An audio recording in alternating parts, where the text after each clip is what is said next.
The gift of loneliness or aloneness, what we're going to discuss tonight. Welcome. We're going to discuss tonight, that's the wrong page. You have in front of you, should be 4 pages.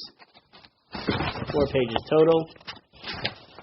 The PDF is on the WhatsApp, so you guys can pull it up and print it and download it if you'd like.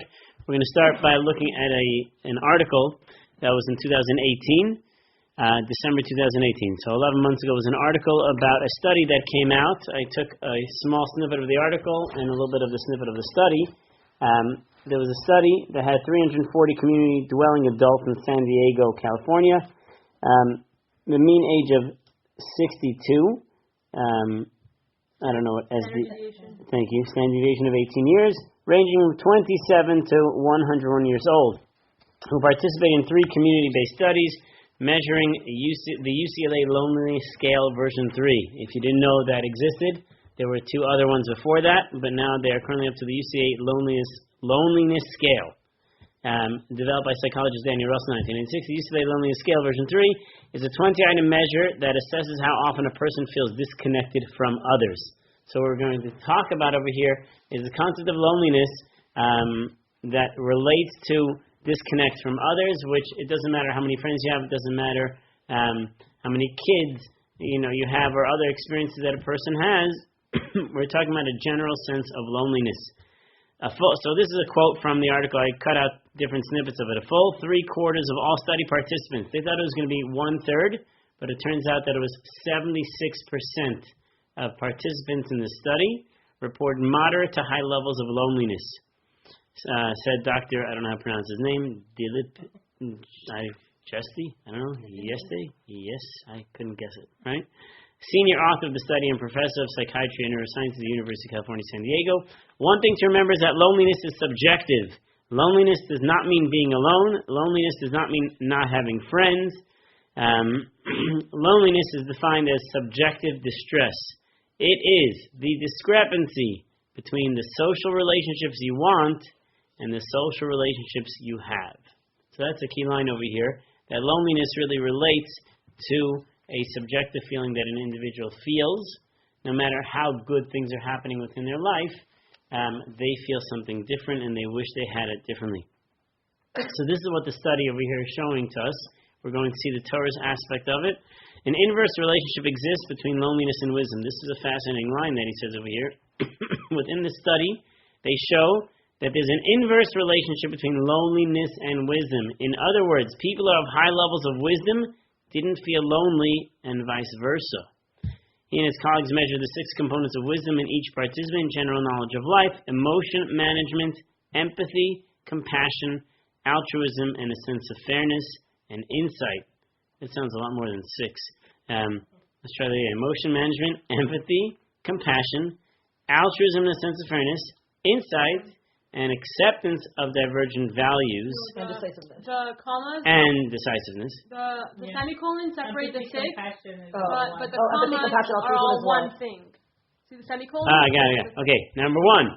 Empathy, compassion, and altruism, and a sense of fairness. That's 1. Number 2, insight. Oh wait, we missed emotion management. General knowledge. General knowledge of life. Number 1, general knowledge. We're doing really well here. We'll go out of order. Acceptance of divergent values and decisiveness, and then general knowledge of life. So in summation, general knowledge of life, emotion management, empathy, compassion, and altruism, and a sense of fairness, insight, acceptance of divergent values, and decisiveness, which basically makes up a human being, it sounds like, everything, and the ability to make quick, effective decisions. That's not a Jewish thing, acceptance of divergent values. Well, no, the divergent values can be the concept. Let's say you have a machlokas and whatever, some Torah thought. Elu divrei l'kimchaim can have that concept that people have different values, Okay, but that's what he points out over here, that wisdom they're defining is, again, is related to emotion. Empathy, compassion. I wouldn't have guessed that that's actually wisdom. I would guess it's something else. Okay, the point is that people who utilize who are in control of their emotions, who had a sense of wisdom and a sense of purpose and the like, moral values, they had a greater sense of, I guess, the opposite of loneliness, whatever that is. Okay? So that is the study. Let's go to Torah. That's why we're here. So the first thing is a piece of Nachman of Breslov. So I don't usually ever really read Likutei Moharan, but I haven't been looking for something in particular, and this I stumbled upon, and then we're going to go to the other aspect, which is basically the rest of Rav Soloveitchik over here. When a person enters into the realm of serving Hashem, Azai Haderach Shemarin Lo, I copy the English, but I can't validate the English so well, so that's why we're going to go back and forth English-Hebrew. So when a person enters into the world of serving Hashem, Azai Haderach Shemarin Lo Hisrachkus, that when you try to serve Hashem, what will happen is you will enter into a place of Hisrachkus, of distance from Hashem, V'nidmelo shemarchikenoso, and it will seem to you as if God is distancing Himself from you. Milamala, from above. Ve'ein manichenoso klal likanes avodas Hashem, and He does not allow you to come closer to Hashem. Uve'emes kol hasrachik zrakulo hiskarvos, but the truth is, all distance is nothing but being brought near. Okay, the whole idea of being distant is for a person to actually get close to Hashem. So he's not talking necessarily about loneliness, but in the way we're defining it, right now we're trying to define loneliness, and we'll see there's a difference between aloneness and loneliness. We need to define what those two terms are. So when we're calling here loneliness, at least in this study, what they're showing is loneliness is, it means, what do they call it? Subjective distress, discrepancy of the relationships you want to have to what you actually have. So again, there are plenty of people that they actually feel alone. We're going to see from a Torah, psychological standpoint, that there is a concept of loneliness, that the soul actually feels a sense of being alone and distant from other people. We'll get there. So here, Rav Nachman tells over here is that oftentimes a person will actually feel distant from Hashem, especially when you're trying to get in. There's a certain point where he says, "I'm not letting you in." And the question is, why is that happening over here? A person needs to strengthen himself. He should not fall and feel dejected. When he sees that many days pass and many years pass, he's trying really hard to serve Hashem, but yet he feels so distant from Hashem. He doesn't feel a closeness of Hashem.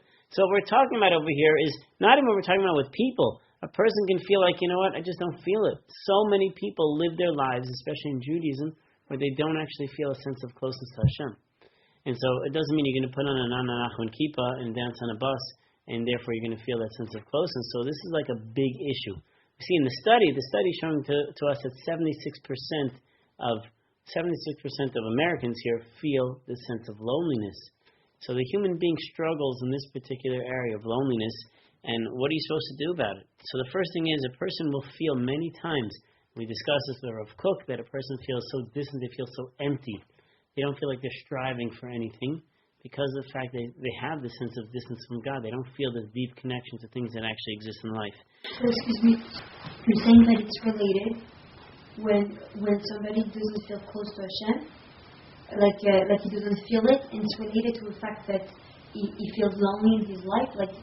So it could be that what Rav Kook explained that we saw, he writes in Oros HaTshuva over there that the concept that a person just feels they're missing something. So they're going to go for midlife crisis, they'll buy a new car, they'll start a new job, because their soul is actually calling them to do something else, to go to a higher place.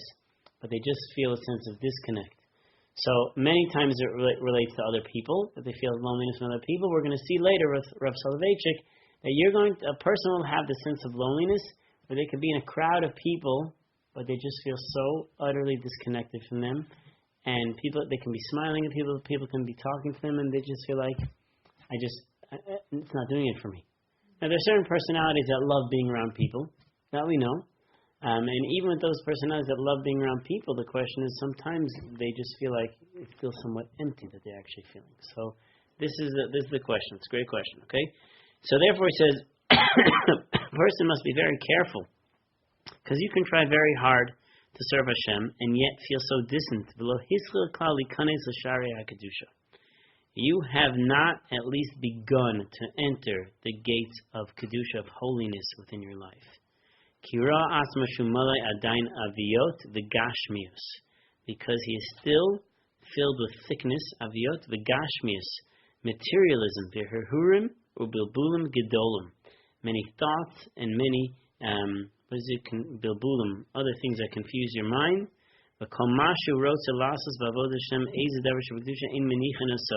And anytime he tries to do something in the service of God, it pushes him away. And it looks to him as if Hashem is not looking down upon him. Klal. And it looks like Hashem wants nothing to do with you.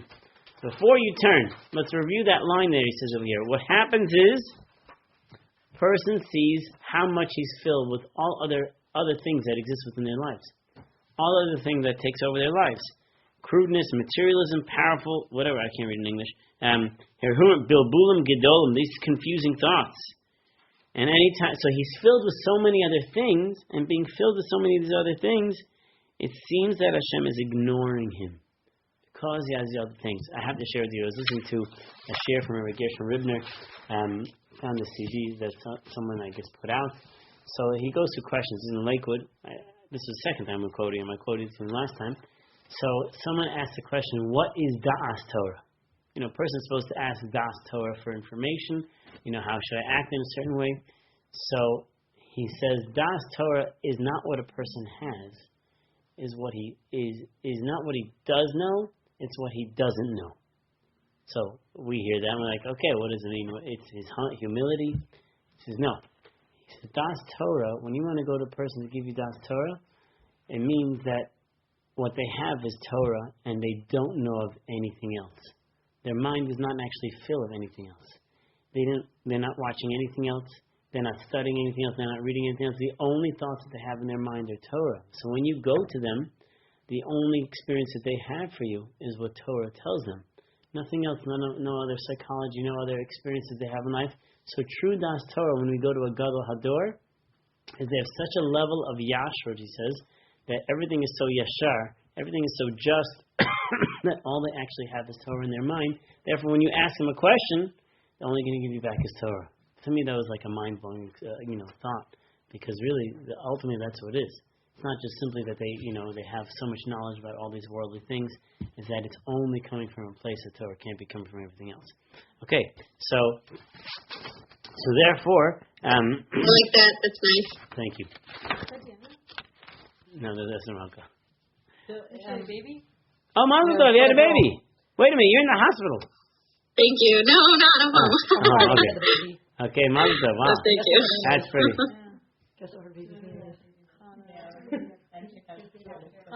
Oh, your baby's name is Chana. Yeah. Yep. Okay, Mazel Tov. Thank you. Special. Teacher. She's a good teacher, Yeah, you gotta have your kids. Yeah, okay. Very good. Okay, so let's go back over here. Yes, question. So, are we here throughout, we're talking about loneliness in terms of, not feeling Hashem in your life? We're going to look at a few different parts. Okay? So, part of it's going to be that you feel disconnected from God. Now, many times in loneliness, you don't know what that feeling is. And we're going to see that the Torah's antidote to the loneliness that we quote in that article, a lot is going to come from Torah. The antidote to that will come to a place of Torah. Now again, we have the concept over here that he says that wisdom will bring a person to exact opposite. Whatever they define those 6 or what I would call 47 categories that he gave over here: knowledge, emotion, empathy, compassion, altruism, fairness, insight, acceptance, and decisiveness, right? All of those things. How do you develop decisiveness? You make decisions. I'm just saying, some people are born decisive, some people are indecisive. Right. You know what they need to do? They need to make easy decisions. So which means you tell them, you want to learn decisiveness? We're going to go to the ice cream store. You have 10 seconds to choose a flavor. But if you're born in September, you can't do that. I'm saying there's obviously things you have to work on. We know. Libra. There are some that have it worse than others, just so you know. I remember you can make decisions. He decided to marry his wife on the second date. Okay, so let's continue on next page. If you guys have it shared, oh wait, I see a chat button over here. What's going on over here? I stopped sharing because otherwise you can't see Rabbi Klein. Okay, but if you guys have the doc, fine. You don't need to see me. You can just have the document open. So, next. Machmas, it's a continuation of the sentence. No. Machmas shehu roa shu tzoek b'chol pam mitzchanim misnapel lefanov. He repeatedly screams and he begs, misnapel lefanov yisvarach sheyazreu ba'avodos Hashem, please help me. V'afal pikein adainu rachok ma'od ma'od. He davens Hashem. He calls out to Hashem, please help me in everything. And yet he still feels very distant. So therefore it looks to him like Hashem is not looking upon him. Klal at all. Vein pone love klal, and Hashem does not turn to him at all. Kihu yisbarach ein rosa b'klal, and it seems to the individual that Hashem does not want him at all. Hey, now kol eilech v'kelseh b'zeh, all these things. Sarech his chazkus gadol, need to have tremendous strengthening. Lechazik atzmo ma'od, the person needs to strengthen himself a lot. Do not look at this at all. Do not pay attention at all to this. You have to know that all distance that exists is actually a sense of closeness. Kanal, as we said before, all these things have happened to all great righteous people. Vaklal, I don't know if I English copy this appropriately. Vaklal ahuvi, my brother, my beloved. Chazak v'emaz, strengthen yourself. I guess I missed an English copy of there. Chazak v'emaz, v'choz atzmecha b'chol ha'kochos yisher kaim b'avodosecha. You have to strengthen yourself to keep doing what you're doing. Do not worry, do not be concerned about all these things. Okay, to visit all other things like this. And this is where the English takes over. And if you are so distant from Hashem, and it seems to you, and you think that you're always sinning against him, with all of these things, you should know she'ish kazeh shu megusham kol kach kol tnua utno shu minatik atzma ma'at min gashmiuso. If a person is so megusham, he's so materialistic, and he's able to cut off some of his materialism, upon Hashem yisbarach, and he's able to turn to Hashem, he gedola v'yakara ma'od ma'od. That is an amazing thing. That feeling akuda katana ma'od, even if he does something tiny, that's still considered a great thing. Shehu ne'etak migashmiyuso, that he cuts himself off even a little bit from his gashmis, his materialism, his focus on himself, his own desires. Elav yisbarach hu rat bazeh kama v'kamai alafim parsos ba'olam ha'zolyonim. Note that even if you make a small minor change in your materialistic desires, so whatever that is, it could be, whatever, it could be the way we buy things, could be the way we eat things, could be the way we think about ourselves, in our physical sense of all these things. Our emotions can many times be our materialistic desires. If you make one tiny minor change in Shemayim in the upper world, it's like you've done thousands upon thousands of steps, or he quotes parsos, miles. It's not a mile, whatever it is, right? Valzeh yismach mod, on this a person can rejoice. V'yichazik atzmo b'simcha tamid, and he should have a full sense of joy. Ki atzvos mazik ma'od ma'od, because you need to know that sadness causes terrible pain and terrible damage. This is I cut out some pieces here. V'da shekol hatnuas v'ha'atakot. You have to know that every time you move, you shift, you make some changes. Shatanitak v'netak v'chopam ezem at min gashmer savodos yisbarach. You change something of your physical sense and you cut it off a little bit just to serve Hashem. Kulam miskavsim mischavim miskashim bam lezrasecha be'esatzorach.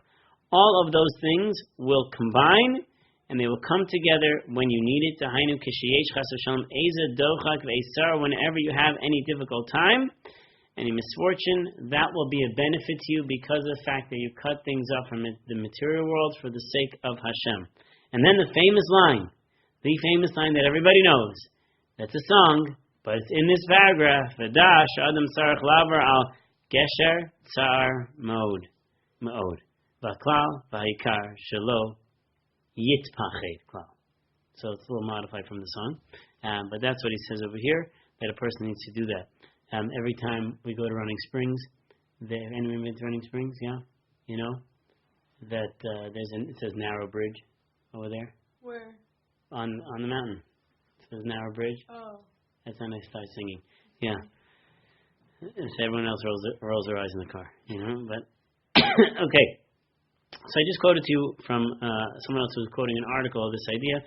Nachman doesn't reject the fear and sense of uncertainty. He's actually talking about something else. But on the contrary, he believes that these feelings correctly indicate a chaotic and dilapidated world. Existing insecurity plays an important role in the infrastructure of consciousness. Whatever that actually means.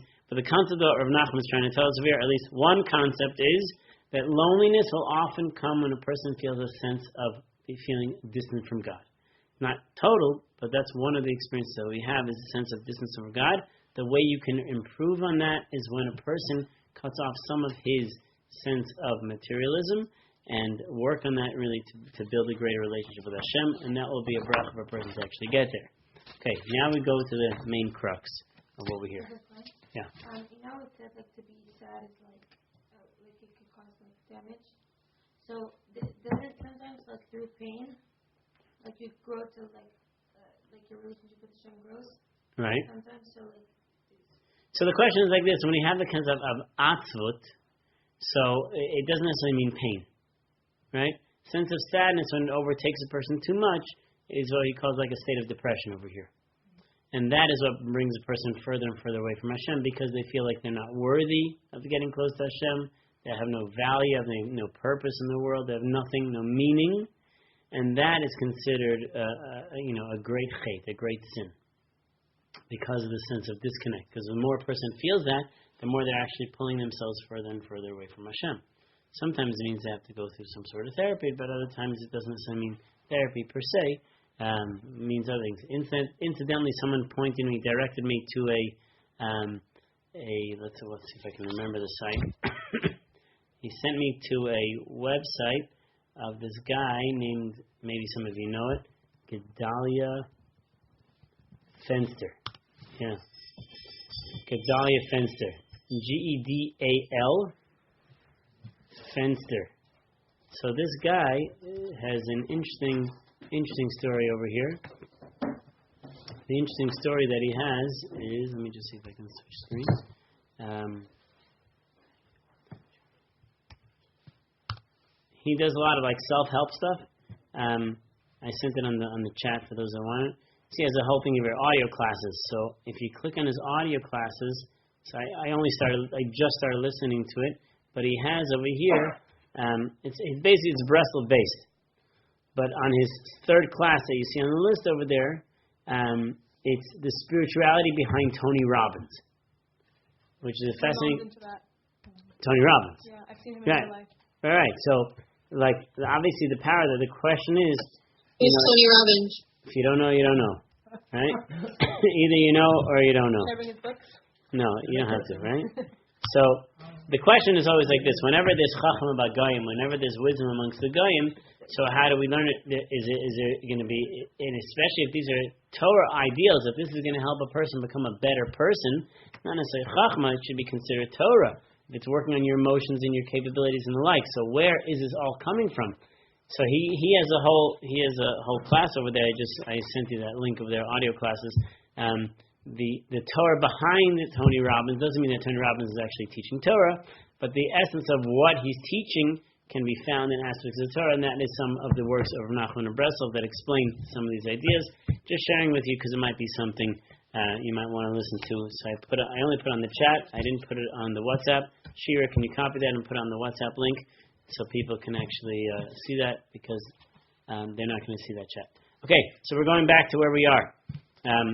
For those of you online, you really need that document, but you can pull it up from your phone if you'd like. So we can actually, and this is a lot of cutting and pasting. A lot of cutting and pasting to explain the concept of the lonely man of faith, of Soloveitchik's Lonely Man of Faith. It's a famous lecture that was put into a book. He gave it in a series once on marriage, and eventually put into a book called Lonely Man of Faith, which is not an easy read in the least bit. Online, so one rabbi analyzes it, which I gave you the link at the top, and he analyzes it in about 10 different lectures. So I'm cutting out a few different aspects of this. This is a very important aspect of understanding how life works, how Hashem created man, and how we deal with some of the difficulties that we have in life in the sense of loneliness. Okay, so what he starts over here, question? What? No question. Okay. Okay. The nature of the dilemma can be stated, he starts off in the book basically this way, the nature of the dilemma can be stated in a 3-word sentence, I am lonely. So what his words that he's going to use here, his words of loneliness are going to be different than what we use as loneliness. He's actually going to use the opposite words. Here we must distinguish between being alone and being lonely. Aloneness means lacking love and friendship. Okay? This is an entirely destructive feeling. Loneliness, on the other hand, is an awareness of one's uniqueness, and to be unique often means to be misunderstood. So now what he's telling us over here is loneliness is a positive experience that a person has. A lonely person, while surrounded by friends, feels that his unique and incommunicable experiences separate him from them. Which means, I'm with everybody, but there are things that I can't express, and there are things that you're just never going to understand, and I don't know how to tell it to you.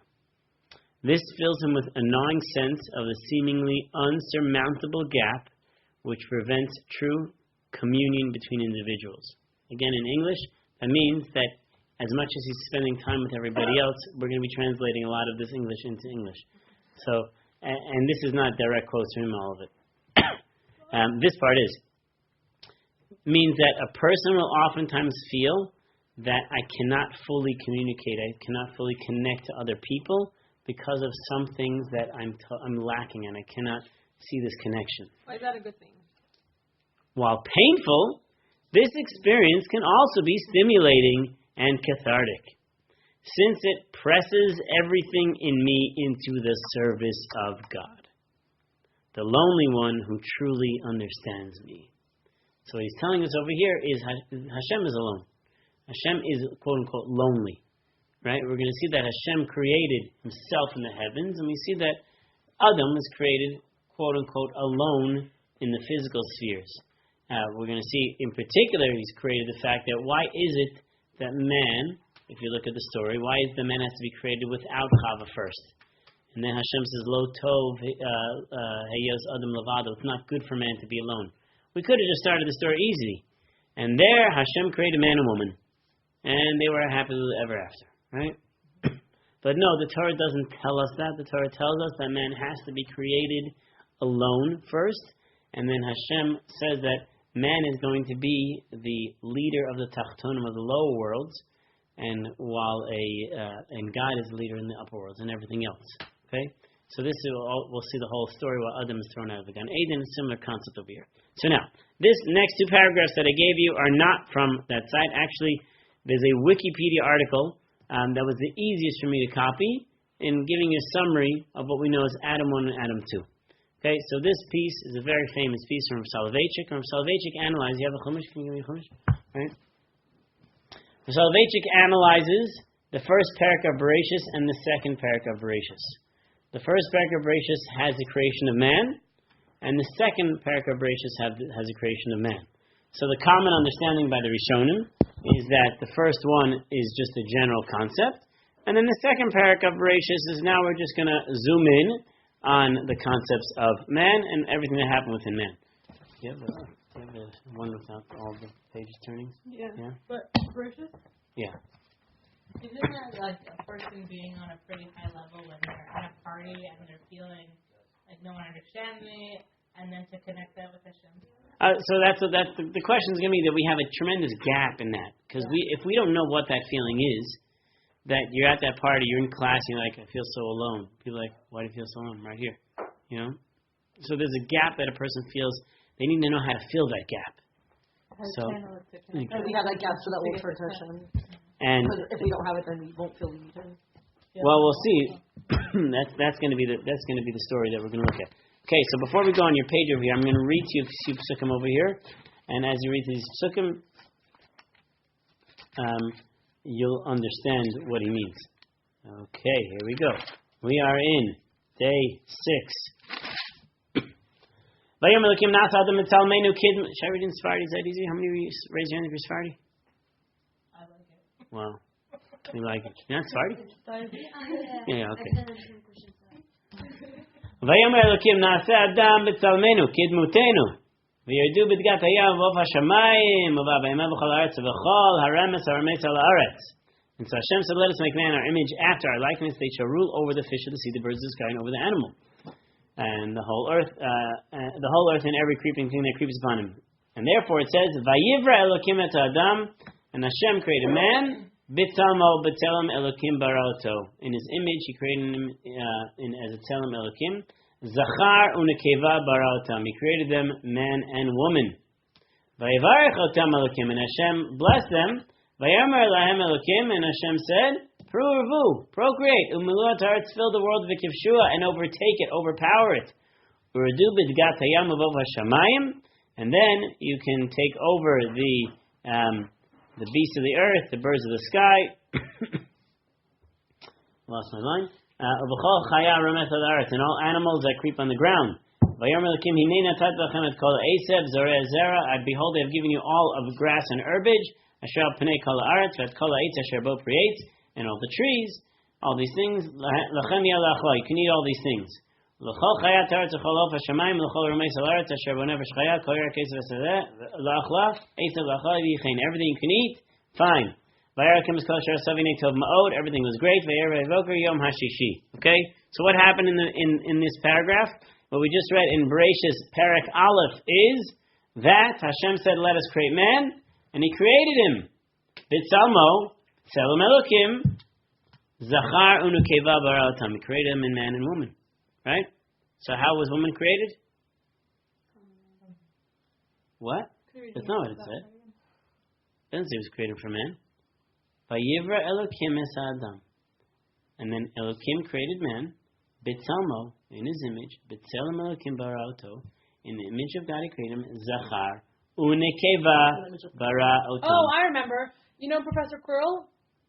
No. Okay, never mind. Harry Potter reference. So basically, No.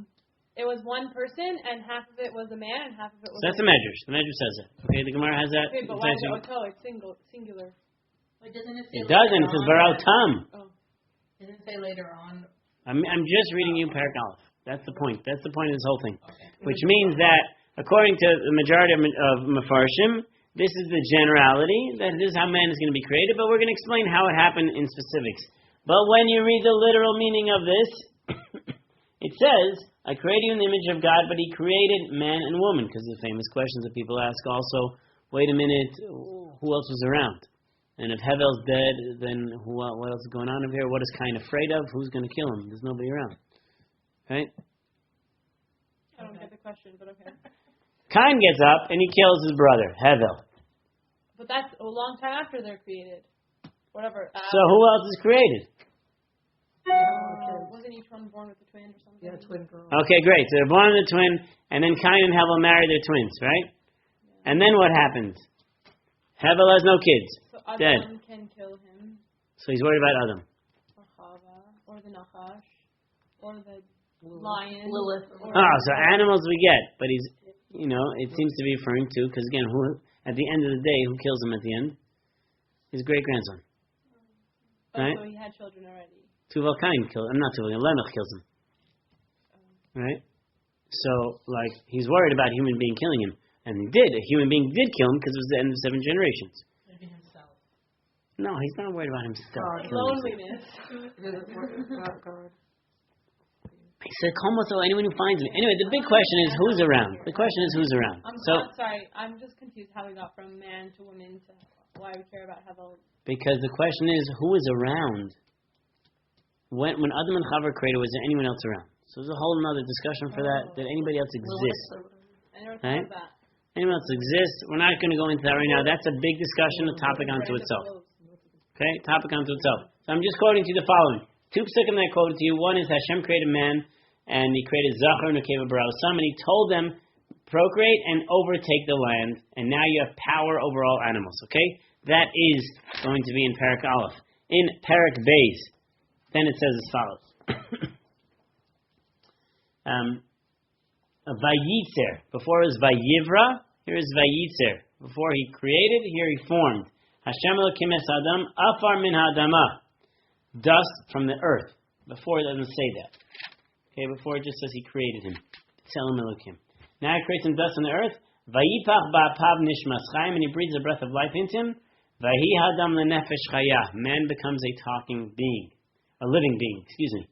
And that's what Uncle says, he's now a speaking being. Okay? So that's what happens over there. And then, at the end of that story over here...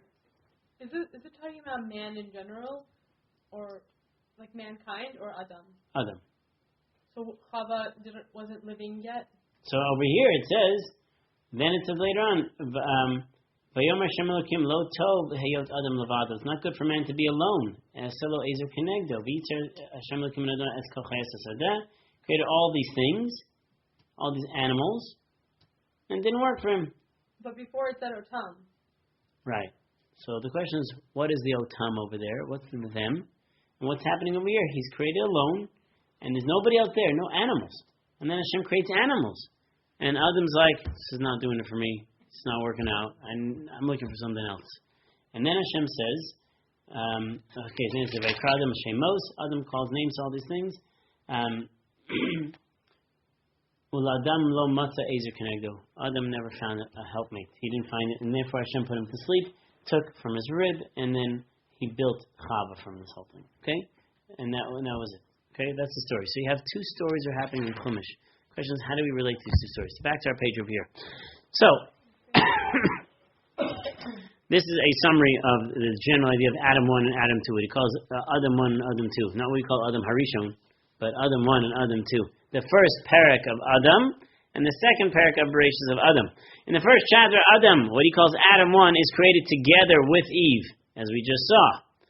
Right? He built them together. And they are given the mandate to subdue nature, master the cosmos, and transform the world into a domain for their own power and sovereignty. Adam 1 is majestic man who approaches the world and relationships, even with the divine, in functional, pragmatic terms. Business. We got to do stuff here. We have to create the world. We have to work on technology. We need to come and do whatever we need to do. Exercise, business, anything that we can do in the world, that's what we need to do. We need to expand this world. We need to make it happen. Adam 1, created in the image of God, fulfills this apparently secular mandate by conquering the universe, imposing his knowledge, technology, and cultural institutions upon the world. The human capacity for relationship, as depicted in Genesis 1, is, this is the key word, how do you pronounce it? Utilitarian. Which means over here, it's what he calls pragmatic. I need it for a particular thing that needs to get done. Okay, you have a boss, you have clients, you need things done. Following both God's mandate and our own worldly need to develop the world ourselves and continue existence. Okay, that means our job is to just continue the world, make everything happen. However, Soloveitchik identifies the second image of Adam in chapter 2 of Genesis, whereas Adam 1 was mandated to subdue the garden, meaning overtake it. Adam 2 is the contractual man, not explaining that word, the keeper of the garden who tills and preserves it. He's put in the garden of Gan Eden, la'avda u'lashamra. That's his job, which we understand that to be Torah and mitzvos.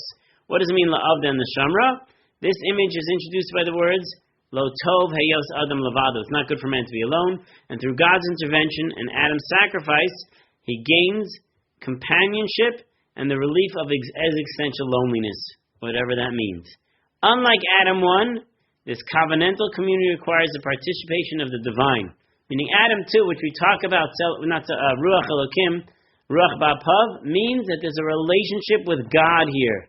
In the first stage, it's not about God over here, it's about being like God and creating and furthering the world. The second part is about a relationship that is going to exist, about love and other experiences.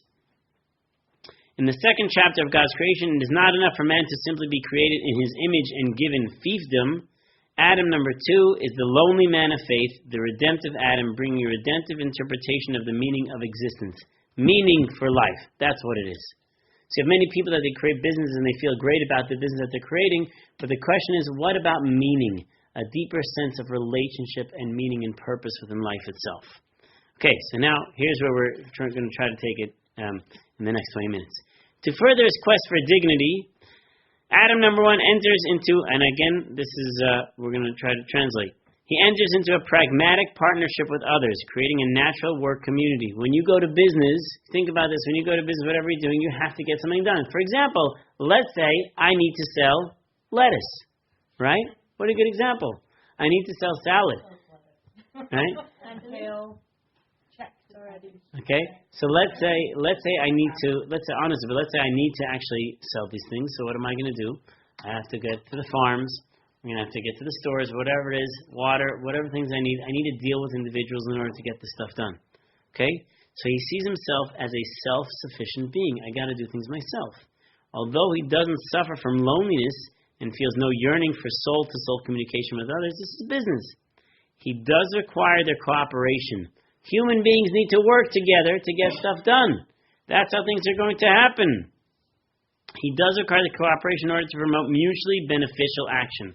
Thus, he creates a community of shared labor, not of shared existence. You know what? I work together because that's what we do. We have to produce. Since he doesn't consider himself in need of a catharsis or redemption, the community he forms does not elevate his inner self. You don't necessarily become a better person. You just simply work. Well, we live in a time right now where it's unique. The time that we live right now is that people who don't have religion, so what do? They focus on either politics or they focus on their work, and they focus on their work making them a better person. Which many times you have a lot of banks, a lot of companies do chesed, donate things and stuff like that because it makes a person feel good. But what's one of the reasons why they have these things? They have these charity events and stuff like that. One of the reasons is I want you to feel like I am everything for you.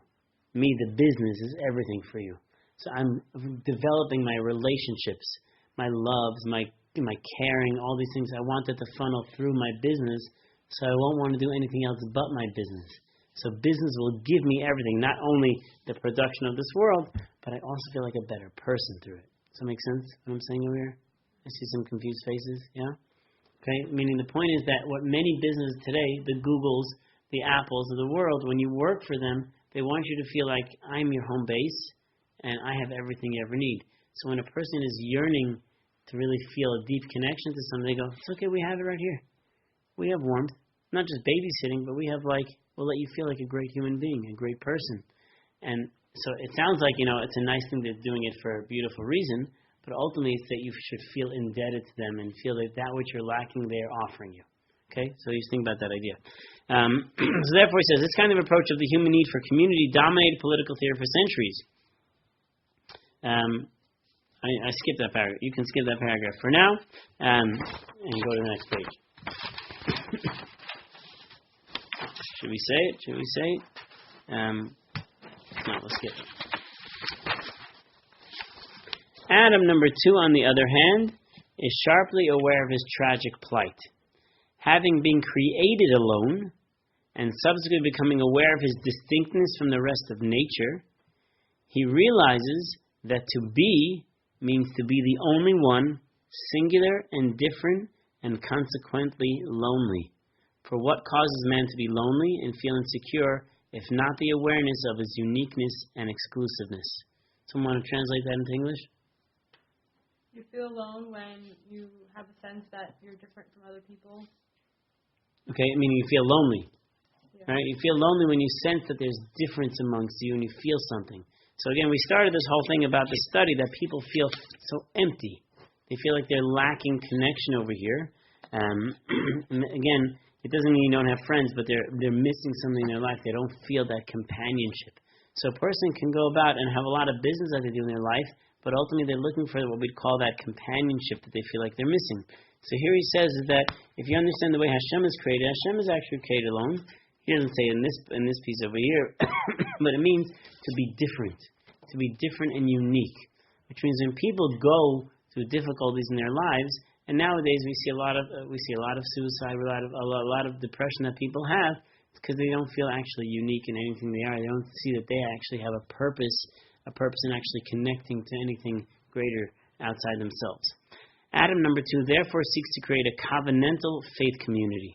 So whereas the previous Adam creates just a community, which what we call a business, here he creates a faith community in which he will be able to overcome his sense of... Oh, did I erase that line? It's not here.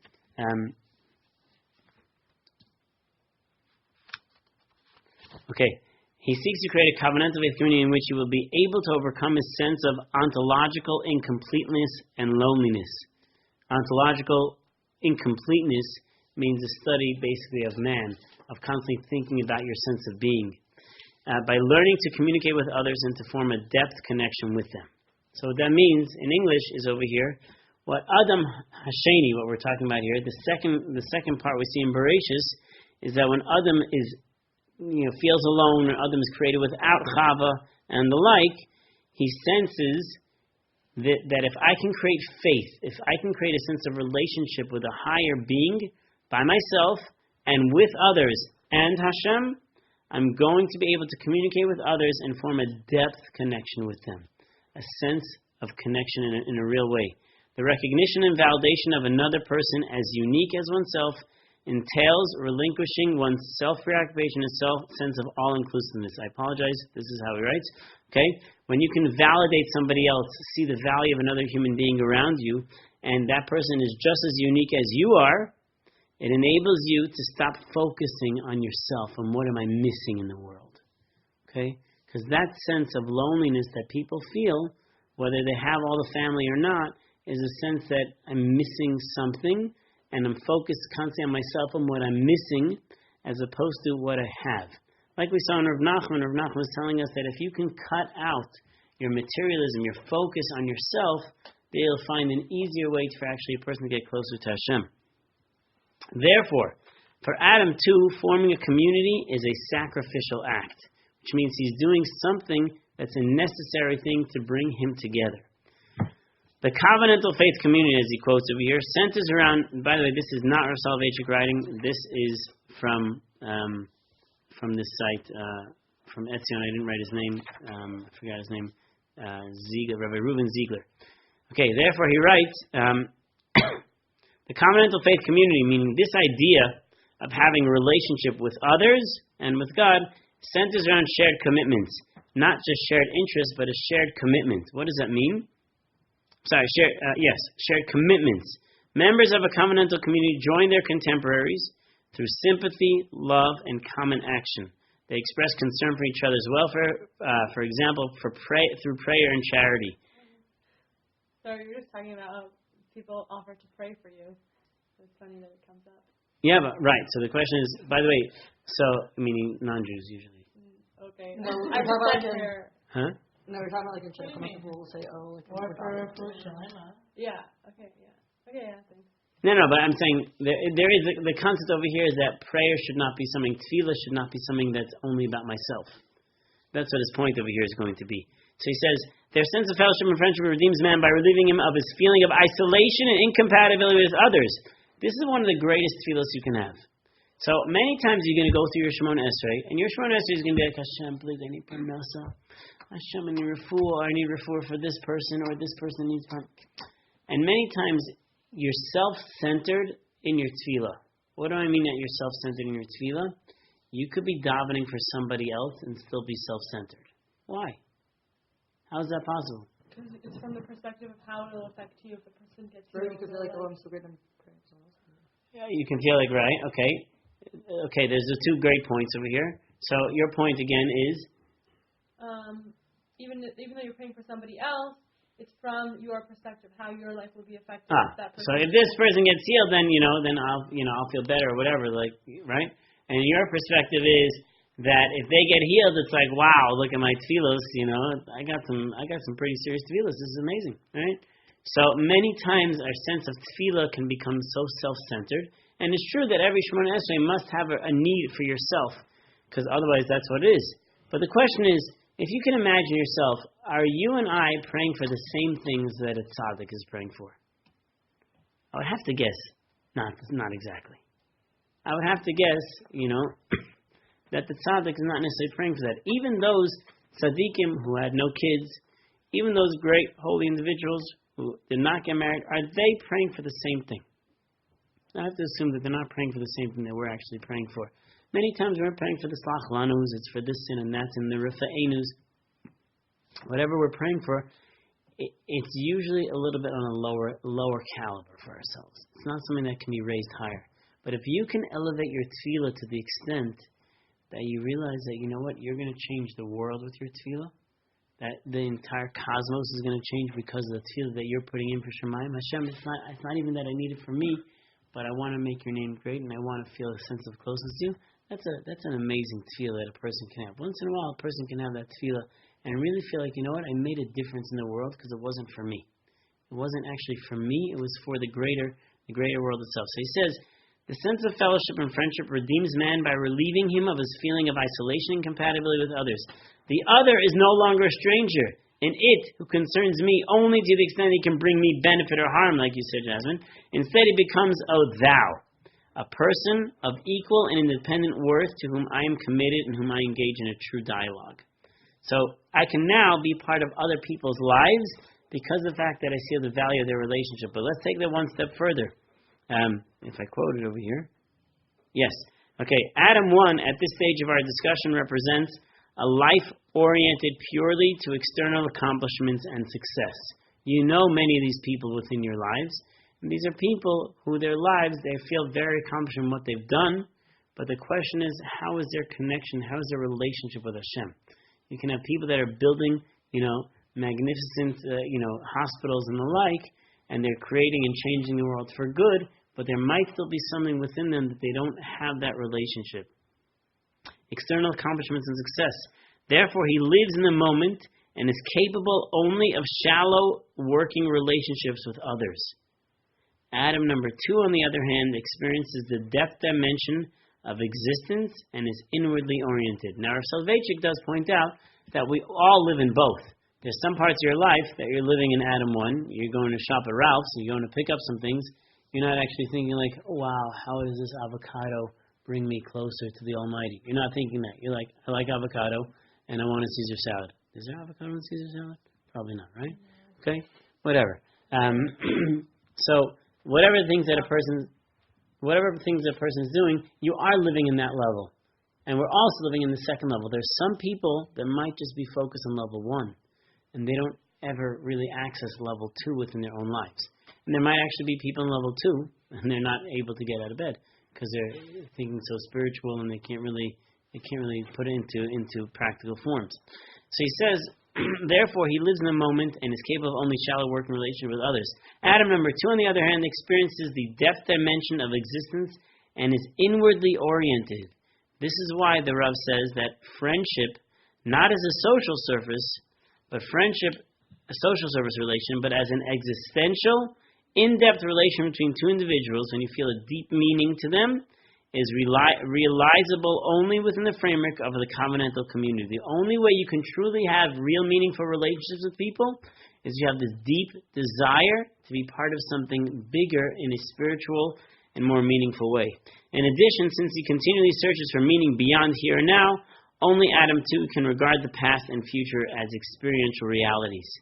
He connects to these things, and it has meaning to him and value to him, and it's something that's wonderful for him. In a covenantal community, Hashem, God, and man communicate by means of prophecy and prayer. The first is communication initiated by God, and the second, tefillah, is communication initiated by man. Both the prophetic and the prayer communities are covenantal for 3 reasons. I only have 2. For 2 reasons. In both, a confrontation between God and man takes place, and that's the first thing. And the second thing, the covenant is a 3-fold structure, linking I, you, and Hashem. Thus, in their covenantal capacities, the prophetic and prayer communities link man both to God and to his fellow man. What that means is that when you are part of a greater structure over here, then you, with the power of tefillah, will connect to God and to other human beings as well. The prophet, the Navi who receives the divine message, must convey to the community. He serves as their representative before Hashem. Likewise, tefillah must include others. One should pray with others and for others. Indicative of this is the fact that Jewish prayer is formulated in the plural. What that means over here is that the whole idea of this second man, of the second Adam, is to get us to a place where we realize that we're deeply interconnected to other people. When you feel that you're alone, that's a mistake. That sense of aloneness over there's nobody else around you, you're lonely, is actually not true, and you need to bring yourself to a place of connection to other people. That means you need to bring yourself to a place where you're actually praying with other people, doing things with other people. That's why it's very important that people actually go to shul to have this experience where they can actually feel this relationship, not because they can schmooze with somebody, because when you can pray with other people, you're developing a bond right at that moment of tefillah to Hashem and to other people as well. That's a powerful experience over here. Now, I did print out, not in your copies, in my copies, there's Rabbi Yisrael Roll. He has a book out, and online they have, I think, like 10 parts series of aloneness and inner wholeness. So, just to quote you a couple of ideas that he presents over here, is that the concept of alone is, number one, mimicking Hashem, that Hashem is alone and we are alone. But I just want to quote you two particular paragraphs. We usually think of aloneness as a negative state that leads to emotional loneliness. Many people suffer from loneliness and it's debilitating. Aloneness, again they interchange sometimes, leads to inner serenity when a person becomes alone and one, integrated with him or himself. Perhaps it's meditation, but really you're not looking for something else, you're actually connecting yourself inward. This means that accepting his aloneness and uniqueness as an expression of Hashem's aloneness and uniqueness. Of course you're alone. You, alone, have been sent into this world in a unique mission that only you can perform. Not alienated, isolated, but unique, singular. Not lonely, but only. Only you instead of lonely you. Which means a person that feels that sense of loneliness is not even thinking about, what am I doing here? They're not. Ultimately, we'd say they're focused on the things that aren't working within their lives, and that's really an external expression of what they have. But if they focus on for a moment what their true essence is, and they'd feel a lot different because they're not focused with not working, they'd feel themselves as the only one that exists. If you're alone, you can find wholeness within yourself when consciousness of God fills your mind, feeling, and actions. There can be no internal turmoil or confusion when you fill yourself with the awareness that your entire being is an expression of God's will.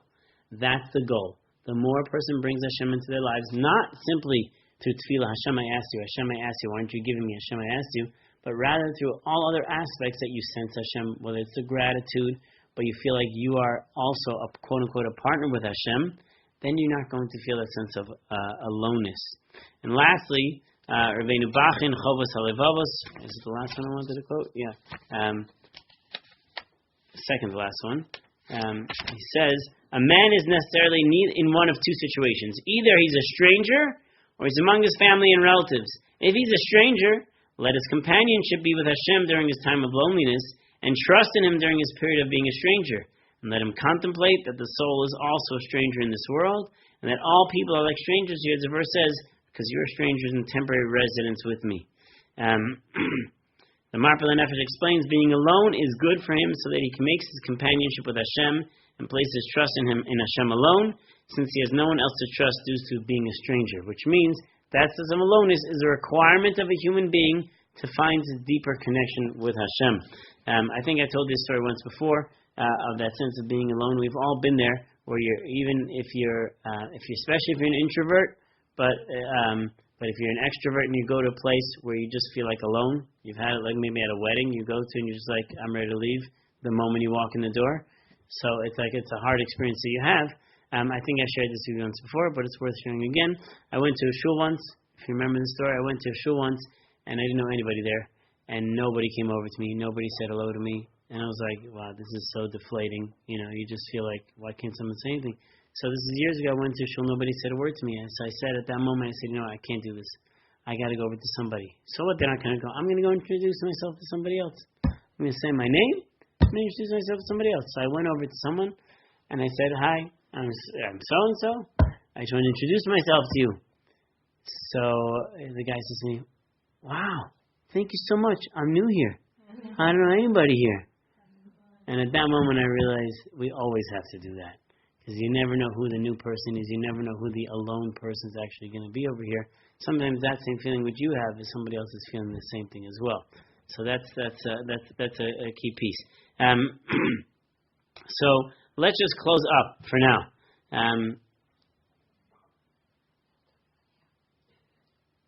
let's just close up and just go through a review. First of all, any questions before a review? Anybody lost? Totally? Or half? No? Okay. Question. Okay. The Adam 1 and Adam 2 and that whole correlation. So, is this correct? So, it corresponded in the Parsha to the first time that we hear about Adam, and it says Zachar Nekeva, and on the second time? It says Zachar Nekeva He created man and woman, them. He created them. So that them represents all that we talked about for one, and then... Correct. That them meant, we need mankind together, man and woman. We need everybody together to create a utilitarian society, a society that develops, that creates, that farms, that creates technology and things like that. Everybody is needed. I need you to do this. I can't do it alone. I need a web designer. You need a, whatever, seamstress, right? Everybody needs somebody else to do something. We can't do it all. We can't do it all by ourselves. And so therefore, we need each other, and therefore they're created like that. The them are created. Whereas the second one is when it says separately he created Chava. Where he says separately created Adam, and goes to his whole story of it's not good for man to be alone.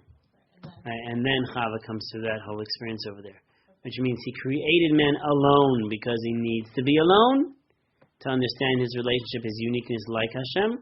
But then it's not good for man to be alone. He needs to develop the relationships and the meanings with other people, and in turn, actually with Hashem, that will actually create the deepest thing. That's why we say, that communal life, although it's difficult that people go through sometimes when they don't feel like they have the family life, ultimately there has to be a way where people can connect to the Torah aspect and the tefillah aspect. When a person connects in that way, there's a much deeper relationship, a much more richer relationship that a person has.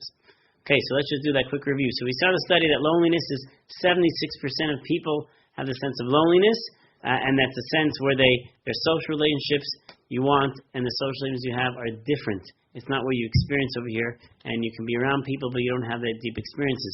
We saw of Nachman that oftentimes a person will feel rejected from Hashem, feel very distant from Hashem, and a person needs to basically cut down on his physical pleasures or his gashmis within the world, and that will enable him to save it up, and it will actually bring a person actually closer to Hashem, and that creates major effects within the upper spheres. Then we saw the concept of a sense of loneliness versus being alone. Loneliness is a concept we saw of Adam 1 and Adam 2, which we already just described, and that ultimately man lives in both places. A human being lives in both places. He lives to be able to do something functional within this world and have an ability to overtake the world, to rule the world, to develop the world, to do great things within the world. But then two is the deeper meanings of relationships and values and moral systems that they actually go through. That's the second stage that man actually has, and that is ultimately the essence of Hashem himself, is the aloneness, is the uniqueness that stands out from everything else. So that's what man is, that sense of uniqueness. So obviously it is somewhat of a gift. Sometimes it's debilitating when not used appropriately, but it's the gift to realize the value of what a person can actually do while they're actually alone, or use as a charge to actually develop a deeper relationship with Hashem, deeper relationship with their community, and at the same time realize that they have, as he said in that line over there, what was that line? It's a good line, he says. It's not, his line was, and remember it, not lonely, but only you instead of lonely you, right? That you have a unique goal that you actually have to fulfill within this world, and that when your person connects to Hashem in the higher levels, you're going to see this great connection. That's where we're stopping over here for this evening. Any questions of anybody online?